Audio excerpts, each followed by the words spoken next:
ठीक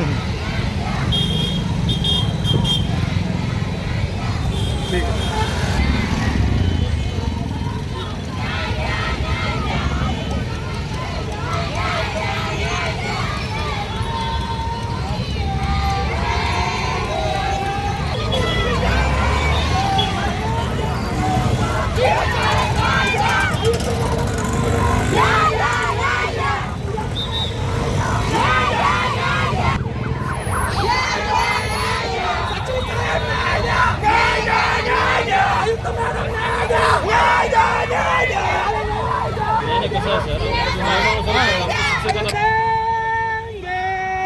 अरे लढेंगे, अरे लढेंगे. असं कसं देत नाही, अरे असं कसं देत नाही, अरे असं कसं देत नाही, अरे असं कसं देत नाही, असं कसं देत नाही.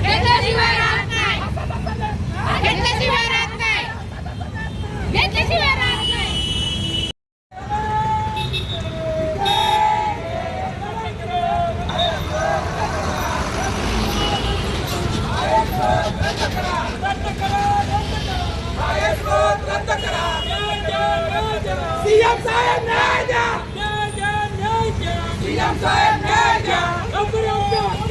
नाही कुणाच्या बापाची, नाही कुणाच्या बापाची.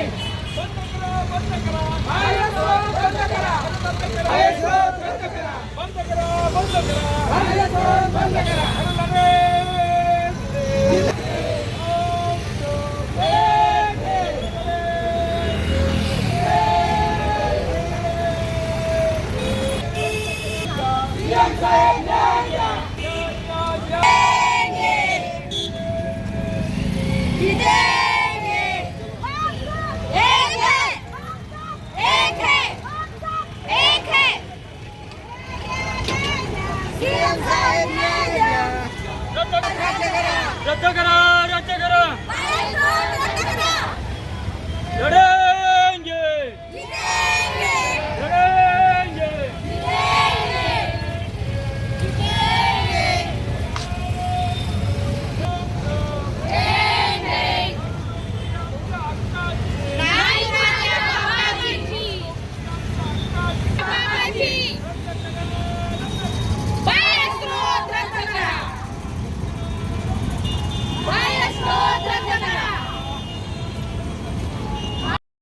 शिवाय राहणार नाही.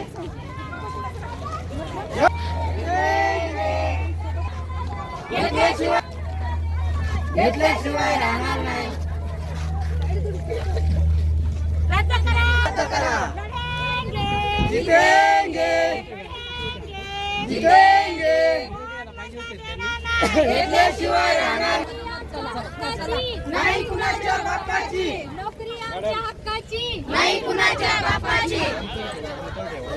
न्याय द्या, ऐकतं मॅडम, न्याय द्या, न्याय द्या, न्याय द्या. विखे साहेब, न्याय द्या. बाह्यस्रोत बंद करा, बाह्यस्रोत बंद करा. जितेंगे, जितेंगे. नोकरी आपल्या हक्काची, नाही कुणाच्या बापाची, नोकरी आपल्या हक्काची, नाही कुणाच्या बापाची.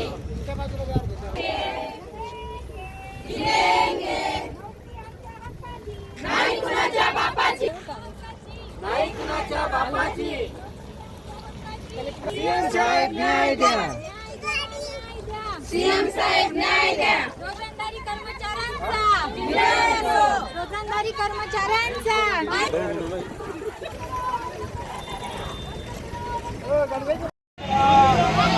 रद्द करा, रद्द करा. अरे बंद करा, बंद करा, बंद करा, रद्द करा. बाह्यस्रोत बंद करा.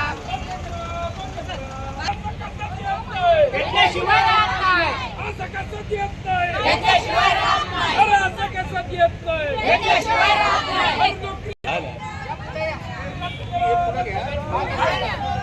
वापस लेके जा रहे हैं.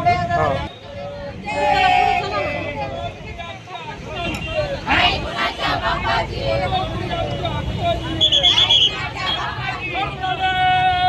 लढेंगे,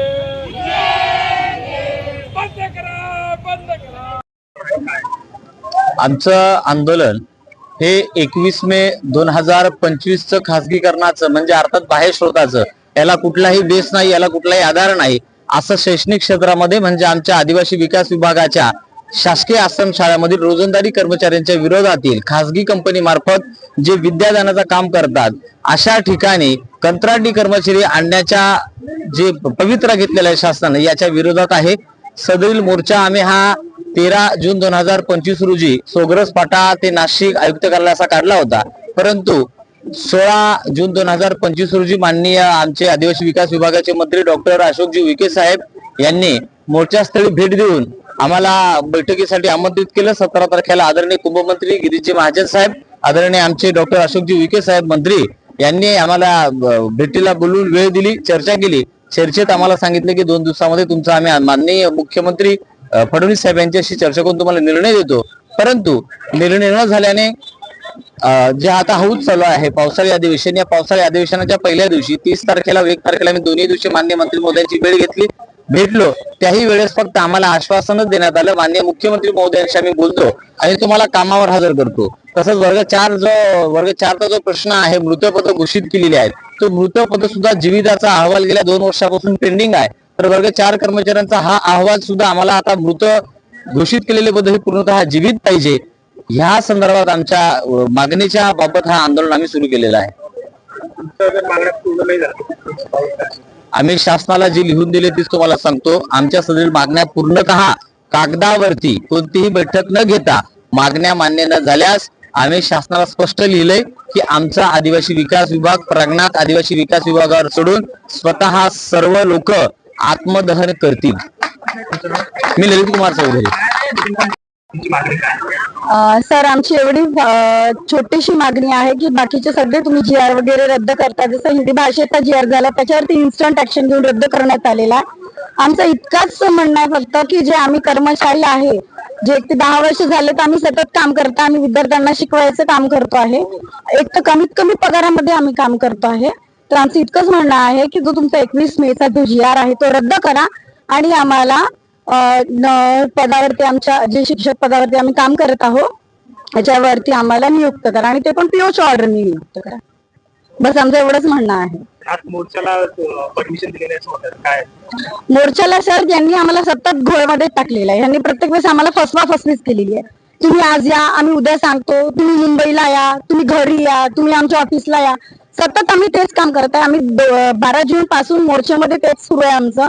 उपाशी तापाशी सगळे लोक घरदार सोडून लेकरं सोडून इथे जमा होत आहे. मागच्या वेळेस तसंच केलं, महिना उलटून गेला. आता उद्या परवा 12 तारीख येते, पूर्ण महिना झाला यांनी चारण्याची ऍक्शन नाही घेतली कोणीच आमच्यावरती.